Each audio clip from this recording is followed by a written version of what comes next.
Halo semua, saya Inka dan selamat datang di video pembahasan komik. Kali ini kita akan kembali melanjutkan cerita bagian ke-27 dari manhwa yang berjudul God Slayer. Bagi kalian yang baru di channel ini, jangan lupa untuk tekan tombol subscribe dan nyalakan lonceng notifikasinya agar kalian tidak ketinggalan updatean terbaru dari channel ini. Dan jika sudah, saya ucapkan terima kasih banyak dan selamat mendengarkan ceritanya. Melanjutkan cerita sebelumnya, setelah Beming setuju untuk membantu Shen Luo menjadi pewaris utama keluarga Shen, Beming lantas langsung bertanya kepada Shen Luo mengenai rencana yang akan mereka jalankan. Menjawab pertanyaan Beming itu, Shen Luo lalu mengatakan jika salah satu cara terbaik untuk mengalahkan Shen Fei adalah dengan mengendalikan perdagangan batu spiritual antara keluarga Shen dan Chong Mingju. Namun, untuk dapat menjalankan rencana tersebut, Beming tentunya harus mendapatkan posisi penting terlebih dahulu di dalam organisasi Chong Mingju. Sebuah pekerjaan yang tentunya tidak mudah untuk dilakukan, apalagi bagi seorang pendatang baru seperti Beming. Namun meski begitu, Beming dengan penuh percaya diri tetap menyanggupi permintaan Shen Luo tersebut. Tengu sendiri sebenarnya sempat menyatakan rasa keberatannya kepada Beming, karena menurutnya, masalah Shen Luo hanya akan menjadi beban baru bagi mereka berdua. Padahal sebenarnya ada banyak tugas penting yang harus segera mereka selesaikan. Berbeda dengan Tengu, Beming sendiri tidak bisa mengabaikan seorang sahabatnya yang sedang membutuhkan pertolongan. Terlebih lagi jika itu adalah Shen Luo, yang merupakan seorang sahabat yang sudah banyak membantu Beming di masa lalu. Sebelum mengakhiri pertemuan pada malam itu, Shen Luo sempat memperingati Beming untuk lebih berhati-hati lagi. Karena bukan tidak mungkin, Shen Fei cepat atau lambat akan menggunakan koneksinya yang ada di Chong Mingju untuk memberi perhitungan kepada Beming. Mendengar kekhawatiran Shen Luo tersebut, Beming hanya tersenyum, sembari mengatakan kepada Shen Luo kalau dirinya tidak pernah takut dengan bahaya yang mengancam, baik itu dari Shen Fei ataupun Chong Mingju sekalipun. Di perjalanan pulang, tanpa basa-basi, Beming langsung meminta Rubah Putih untuk membantunya menemukan Ameng, si rubah ekor 9. Rubah Putih sempat menolak, karena meskipun ia dan rubah ekor 9 berasal dari ras yang sama, namun dirinya sama sekali tidak berani berurusan dengan salah satu iblis besar tersebut. Mengerti akan ketakutan si Rubah Putih, Beming kemudian memberitahunya jika dalam menjalankan tugas itu, si Rubah Putih tidak akan sendirian, melainkan ia akan ditemani oleh Xiao Tian, si anjing kecil yang merupakan pelayan setia Beming. Beming sangat berharap kalau Rubah Putih dan Xiao Tian bisa segera menemukan Ameng. Karena selain ingin menepati janjinya kepada Baizi, Beming memang sedang membutuhkan Ameng untuk menjadi salah satu kekuatan pendukungnya. Setelahnya, Beming lalu langsung menghubungi Muruksu guna menanyakan informasi terbaru mengenai situasi di Chong Mingju. Namun mengejutkannya, yang mengangkat telepon kali itu bukanlah Muruksu, melainkan ayahnya. Sebuah situasi yang belum pernah terjadi sebelumnya. Sehingga wajar saja kalau Beming bertanya-tanya mengenai apa yang sebenarnya sedang terjadi kepada Muruksu. Dalam percakapan singkat itu, ayah Muruksu menawarkan Beming untuk datang ke kediaman keluarga Mu agar mereka bisa mengobrol lebih jauh. Beming yang tidak punya pilihan lain lantas langsung menerima tawaran tersebut, dan kedatangannya langsung disambut sendiri oleh ayah Muruksu beserta para pengawalnya. Di sana, ayah Muruksu pun langsung menjelaskan kepada Beming kalau saat ini Muruksu sedang menjalankan pelatihan tertutup. Dan itulah alasan kenapa Muruksu tidak bisa mengangkat panggilan telepon dari Beming sebelumnya. Setelah cukup lama basa-basi, Beming langsung mengatakan kepada ayah Muruksu kalau tujuan kedatangannya adalah untuk menanyakan bagaimana cara tercepat untuk meraih posisi penting di Chong Mingju. Menjawab pertanyaan Beming tersebut, ayah Muruksu langsung menjelaskan mengenai struktur kekuatan internal dari Night Hunter. Dan di dalam penjelasan tersebut, diketahui jika ada 8 keluarga inti yang menjadi kekuatan utama Night Hunter. Namun, dari 8 keluarga utama tersebut, sebenarnya hanya ada 3 keluarga terkuat yang menjadi pemimpinnya, sedangkan 5 keluarga lainnya hanyalah kekuatan pendukung. Lebih lanjut, 3 keluarga yang menjadi pemimpin tersebut adalah keluarga Mo, keluarga Chu, dan yang tertinggi adalah keluarga Sen. Ayah Muruksu juga menjelaskan jika setiap tahunnya hanya 3 keluarga inilah yang selalu mendominasi daftar ranking di Chongmingju. Sehingga untuk bisa mendapatkan posisi penting, Beming tentunya harus bisa melampaui kekuatan 3 keluarga besar tersebut. Namun, ayah Muruksu memperingati Beming kalau perjalanannya tentu tidak akan berjalan mudah. Sebab sudah menjadi rahasia umum jika 3 keluarga teratas tidak akan membiarkan siapapun melampaui mereka. Bahkan, ketiga keluarga tersebut diketahui sudah menjalin kerjasama untuk menjatuhkan siapapun yang berani mengusik tahta mereka. Ayah Muruksu sendiri juga tidak berani berurusan dengan 3 keluarga teratas tersebut. Apalagi jika mengingat keluargamu kini sudah terpuruk hingga berada di posisi ke-9 dalam struktur kekuatan Night Hunter. Mendengar semua penjelasan panjang lebar itu, Beming sempat berpikir sejenak sebelum pada akhirnya ia mengatakan kalau dirinya tetap akan melanjutkan rencananya, tidak peduli sebesar apapun bahaya yang mengancam. Dan entah kenapa, perkataan Beming itu malah membuat ayah Muruksu tampak sangat senang. Dan bahkan dirinya juga berjanji akan mendukung Beming dengan segenap kekuatan keluarga Mu. Setelah selesai membahas rencana tersebut, Beming kemudian meminta ayah Muruksu untuk menuntunnya menemui putrinya.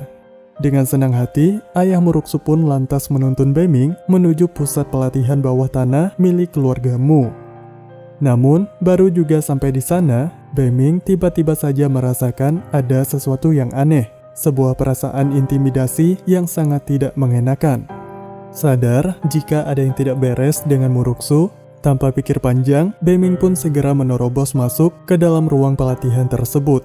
Walaupun dirinya sebenarnya sudah diperingatkan oleh para penjaga untuk tidak mengganggu proses latihan Muruksu. Seperti dugaan Beming, Muruksu ternyata memang sedang dalam kondisi yang tidak stabil. Dan dari apa yang terlihat, Tengu pun langsung menyimpulkan kalau Muruksu sedang dalam pengaruh pil body tempering. Situasi seperti itu tentu sangat berbahaya bagi Muruksu, karena kalau dirinya gagal mengendalikan efek body tempering, maka bukan peningkatan kekuatan yang akan Muruksu peroleh, melainkan dirinya bisa kehilangan nyawa. Sontak, Tengu pun langsung mengusulkan kepada Beming untuk segera memasuki alam bawah sadar Muruksu untuk menyadarkannya dari dalam. Namun sayangnya, ketika Beming hendak mencoba cara tersebut, dirinya malah ditolak oleh kesadaran Muruksu. Sementara itu, Muruksu sendiri terus bergumam jika dirinya ingin menjadi lebih kuat. Sebuah kata yang membuat Beming berpikir kalau alasan Muruksu melakukan semua ini mungkin saja karena Beming seringkali tidak melibatkannya dalam setiap pertarungan, sehingga membuat Muruksu merasa jika dirinya belum cukup kuat. Tidak ingin terjadi hal buruk kepada Muruksu, Beming pun terpaksa menggunakan kekuatannya untuk menghancurkan kristal es yang menyelimuti Muruksu. Segera setelah itu, Beming lalu membawa Muruksu ke sebuah ruangan tertutup dan meminta agar tidak ada seorang pun yang memasuki ruangan itu. Walau ayah Muruksu tidak tahu pasti apa yang akan Beming lakukan kepada putrinya, namun ia tetap memilih untuk menaruh kepercayaan kepada Beming. Singkat cerita, Beming ternyata sudah memikirkan sebuah cara untuk membantu Muruksu berlatih dan melampiaskan kekuatannya, yang mana Beming akan membawa Muruksu memasuki ruang hampa dan melatih kemampuan Muruksu di sana. Muruksu yang tiba-tiba terbangun di ruang hampa tentu saja merasa kebingungan pada awalnya. Soalnya itu adalah pertama kalinya dirinya berada di sana. Beming pun menjelaskan kepada Muruksu kalau ruang hampa merupakan dunia tanpa batas. Dan tidak lupa, Beming juga menjelaskan jika ruang hampalah yang selama ini menjadi tempat penampungan ketika Beming menyerap kekuatan dari para musuhnya. Setelah menjelaskan mengenai ruang hampa, Beming kemudian memperkenalkan Muruksu kepada Tengu. Seperti biasanya, Tengu yang kadar kesopanannya memang sangat kurang itu, justru langsung menyombongkan dirinya di depan Muruksu, dengan mengatakan jika dirinya lah yang sudah menyelamatkan Muruksu selama ini. Muruksu sendiri hanya terdiam mendengar perkataan Tengu. Tetapi di dalam benaknya, ia mulai meragukan perasaannya selama ini kepada Bemming. Sebab rasa cintanya kepada Bemming memang didasari karena aksi-aksi heroik Bemming dalam melindungi dirinya. Dan jika yang menyelamatkannya selama ini adalah Tengu, maka yang seharusnya lebih pantas untuk mendapatkan cintanya tentu saja adalah Tengu. Tapi meski begitu, Muruksu memilih untuk mengenyampingkan pemikiran tersebut untuk sementara waktu. Karena yang terpenting bagi dirinya saat ini adalah segera membasmi para iblis yang berada di hadapannya, guna untuk meningkatkan kekuatan dan membiasakan diri dengan pengaruh pil body tempering. Menyaksikan aksi pertarungan Muruksu melawan para iblis tersebut sedikit membuat Tengu merasa gemetar. Sebab meskipun para iblis itu tergolong iblis kelas bawah, tetapi membantai ratusan dari mereka seperti yang dilakukan oleh Muruksu bukanlah hal yang gampang. Dan hebatnya, Muruksu mampu melakukannya seolah itu adalah tugas yang sangat mudah. Setelah cukup lama bertarung, Muruksu yang kelelahan itu pun kembali jatuh pingsan. Sehingga Bemming memutuskan untuk mengakhiri latihan Muruksu pada kali itu dan segera membawanya keluar dari ruang hampa. Selanjutnya, Bemming lalu mengabari ayah Muruksu jika putrinya sudah aman. Hanya saja, Muruksu masih memerlukan istirahat untuk beberapa waktu. Ayah Muruksu tentu saja sangat berterima kasih kepada Bemming atas bantuannya. Dan sebagai balas budinya, ayah Muruksu lantas menawarkan Bemming untuk melepas penat di pemandian batu spiritual milik keluarga Mu. Belum sempat Bemming menjawab, seorang pelayan keluarga Mu tiba-tiba memperingati ayah Muruksu kalau penawarannya itu terlalu berlebihan, sebab pemandian batu spiritual adalah sumber daya langka milik keluarga Mu. Namun, hal itu sama sekali tidak merubah niatan ayah Muruksu. Sebab bagaimanapun, Bemming sudah terlalu banyak berjasa dalam menolong keluarga Mu. Bahkan, ayah Muruksu juga menambahkan kalau dirinya akan sangat setuju jika harus menikahi Muruksu dengan Bemming. Sebuah kode yang sayangnya tidak ditanggapi oleh Bemming. Bemming yang tidak ingin merepotkan keluarga Mu lantas memilih untuk segera pamit.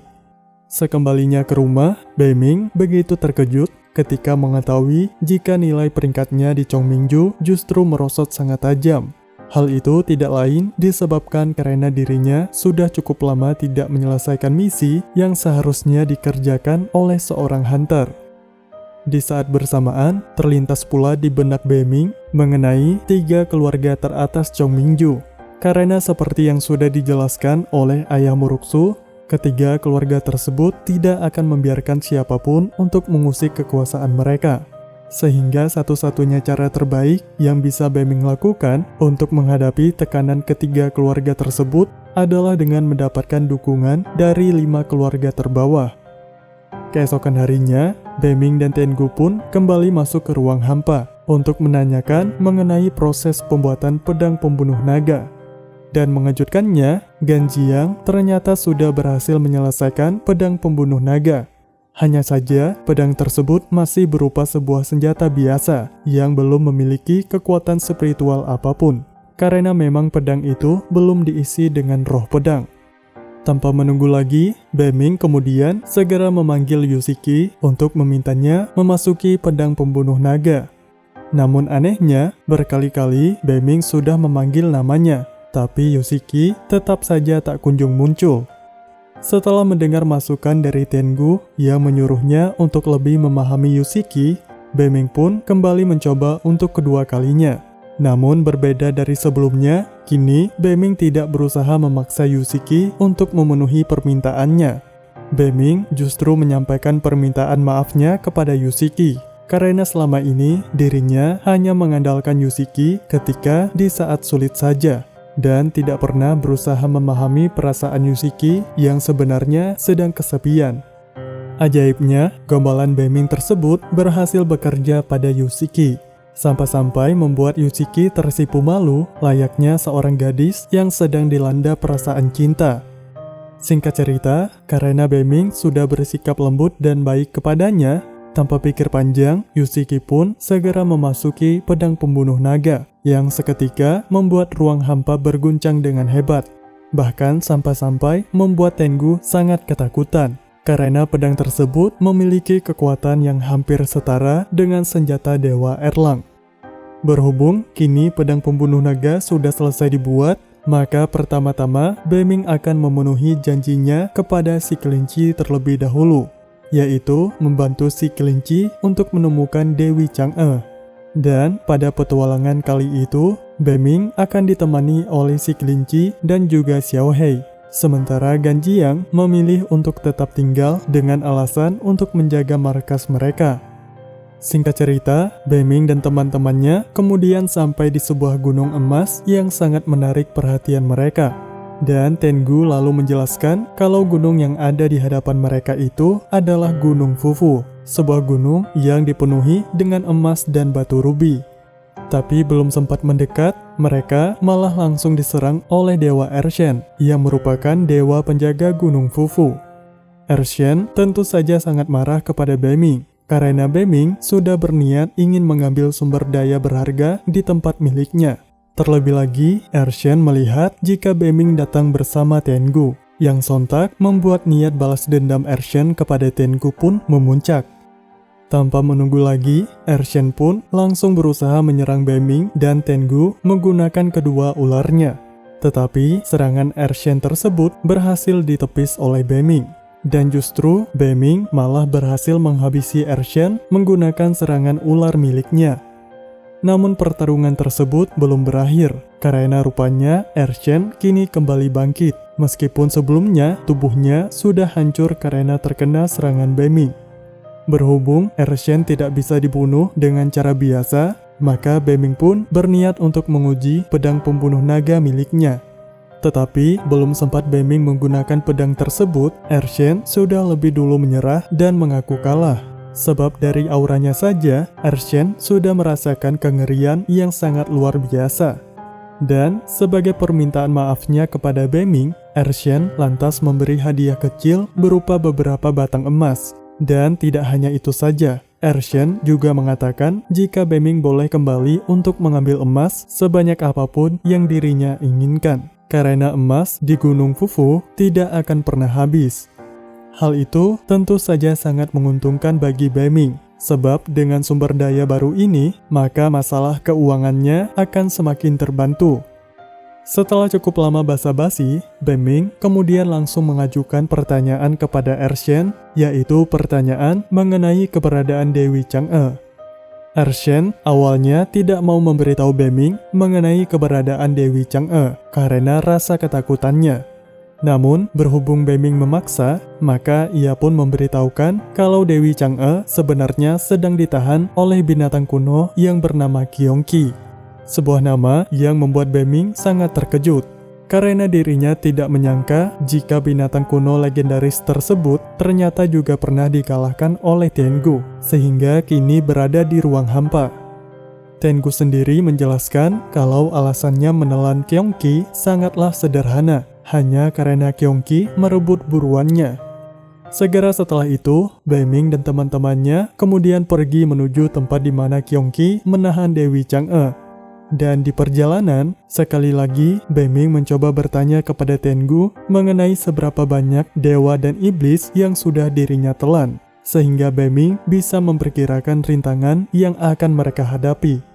Tapi seperti biasanya, Tengu tidak bisa mengingatnya sama sekali, karena sewaktu ia masih berkeliaran bebas dahulu, Tengu selalu saja menghabisi dan menelan para lawannya tanpa pernah mengingat mereka sekalipun. Singkat cerita, setelah menempuh perjalanan yang cukup jauh, akhirnya mereka pun sampai di tempat yang dimaksud oleh Ershen. Baiklah, sampai di sini dulu ceritanya. Terima kasih kalian sudah menjadi penonton setia di channel ini. Jika kalian suka dengan konten seperti ini, jangan lupa untuk subscribe, like, dan share ke teman-teman kalian yang juga menyukai konten seperti ini. Dan selagi menunggu channel ini update, saya sangat merekomendasikan kalian untuk mampir dulu di channel kami yang lain. Caranya sangat mudah, kalian bisa klik link yang saya pin di kolom komentar.